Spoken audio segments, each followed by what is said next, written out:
Bonjour, François Olivier, votre vidéo formateur pour Windows 10.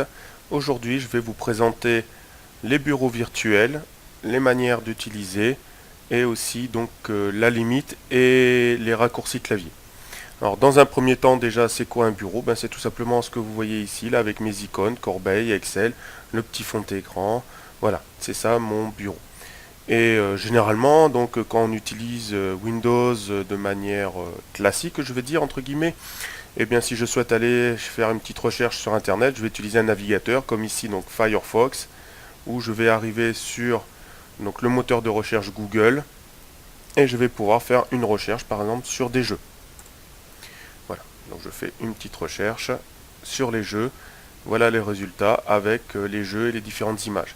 Et puis, si je souhaite donc utiliser Excel, je vais ouvrir Excel avec exemple de calcul où je vais pouvoir travailler dessus. Puis je peux aussi ouvrir Word sur un autre sujet et puis me faire un document. Voilà. Donc j'ouvre plusieurs choses, je travaille sur plusieurs thèmes. J'ai même une partie peut-être éventuellement personnelle qui ne regarde pas la partie professionnelle. Et tout ça est mélangé sur un bureau et on voit en bas où il y a plusieurs onglets qui sont ouverts. Je souhaite donc compartimenter un peu tout ça.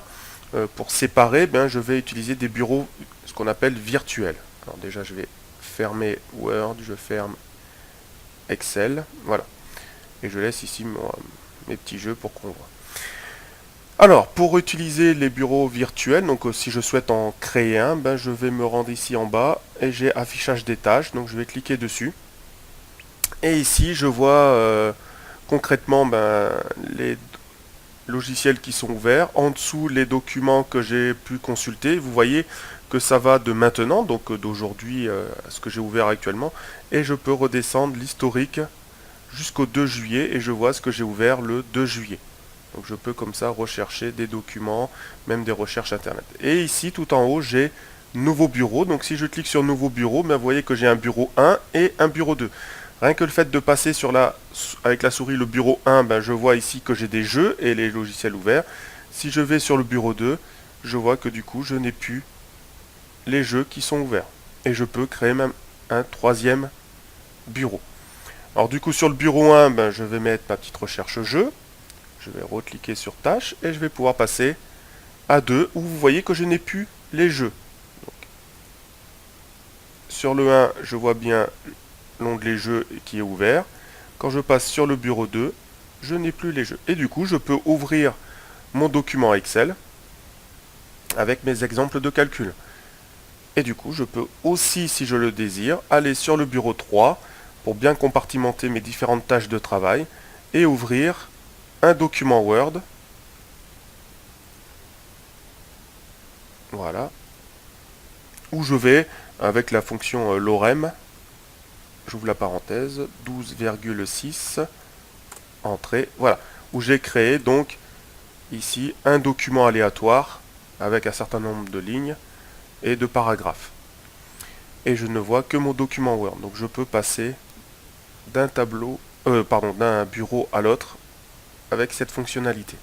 Et du coup, je sépare bien mes différents bureaux et mes différentes tâches. Voilà.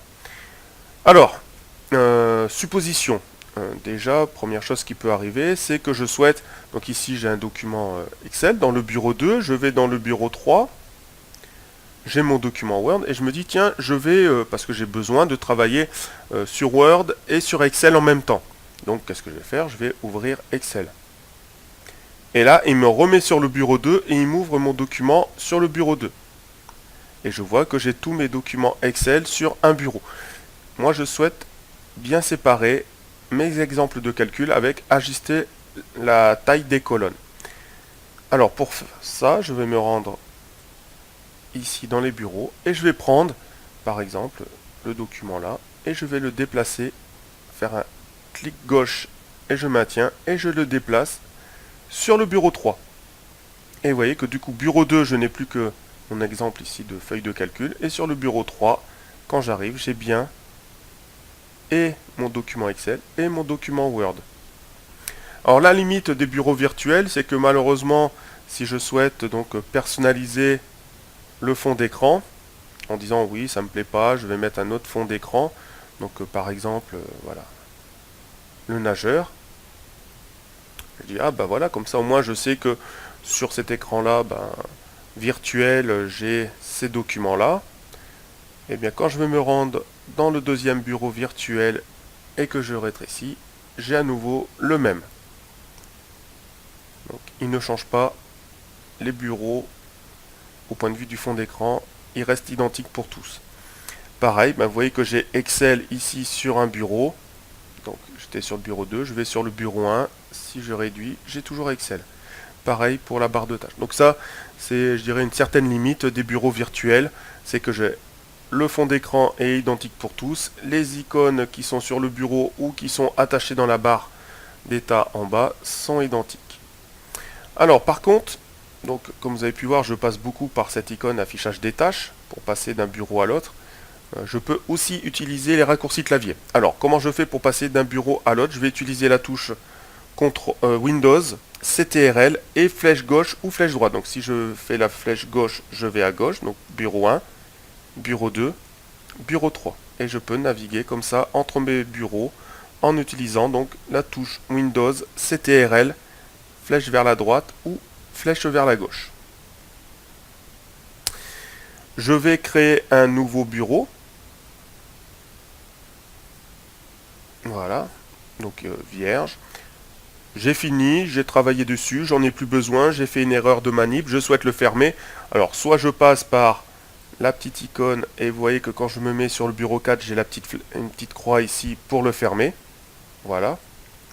Soit quand je suis ici, je peux utiliser le raccourci clavier, donc la touche Windows, CTRL, F4. Du coup, si je vais voir, de 4 bureaux, j'en ai plus que 3.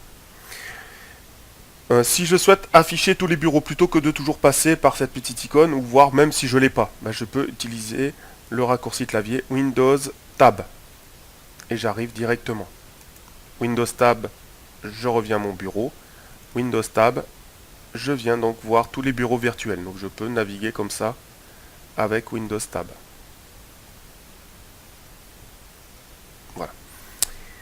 Autre manière aussi, si je souhaite créer un bureau virtuel, ben je peux utiliser Windows CTRL D. Voilà. Et donc si je vais voir maintenant, avec Windows Tab, j'ai 4 bureaux. Donc je n'ai pas eu besoin de faire nouveau bureau. Je remonte. Windows CTRL D, Windows Tab, et vous voyez que je viens de passer à 5 bureaux. Voilà. Et je peux fermer. Et si je ferme mes bureaux virtuels au fur et à mesure, eh bien, tous les documents qui étaient ouverts dans les différents bureaux ne sont pas fermés, mais sont transférés sur les bureaux qui restent ouverts. Donc ici, j'ai que le bureau numéro 1. Tout est dans le bureau numéro 1. Je vous remercie d'avoir suivi cette vidéo formation sur Windows 10 et je vous dis à très bientôt pour une nouvelle vidéo formation.